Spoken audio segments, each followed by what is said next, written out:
پاکستان سمیت دنیا بھر میں آج انسداد رشوت ستانی کا دن منایا جا رہا ہے، جس کا مقصد بدعنوانی کے خاتمے کے لیے عوام میں شعور پیدا کرنا ہے۔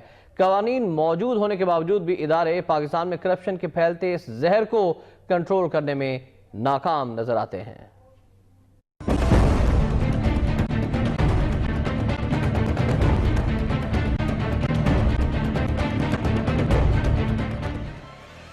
اقوام متحدہ کی جنرل اسمبلی نے 31 اکتوبر 2003 کو ہر سال دسمبر کی 9 تاریخ کو اینٹی کرپشن کا عالمی دن منانے کی منظوری دی۔ اس دن کو منانے کا مقصد عوام میں کرپشن کے خلاف شعور اور آگاہی پیدا کرنا ہے۔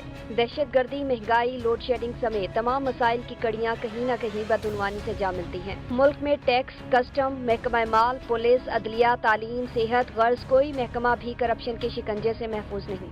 بدعنوانی کے خاتمے کے لیے مملکت پاکستان میں قوانین اور ادارہ موجود ہے۔ قوانین پر عمل نہ ہونے کے باعث عوام کرپٹ عناصر کے ہاتھوں لوٹنے پر مجبور ہیں۔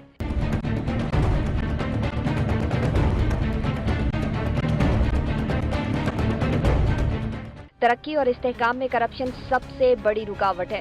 معاشرے کے تمام طبقات کو بدعنوانی کے ناسور کی روک تھام کے لیے اپنا کردار ادا کرنے اور اس لعنت کے خاتمے کے لیے انفرادی اور اجتماعی طور پر کوششیں جاری رکھنے کا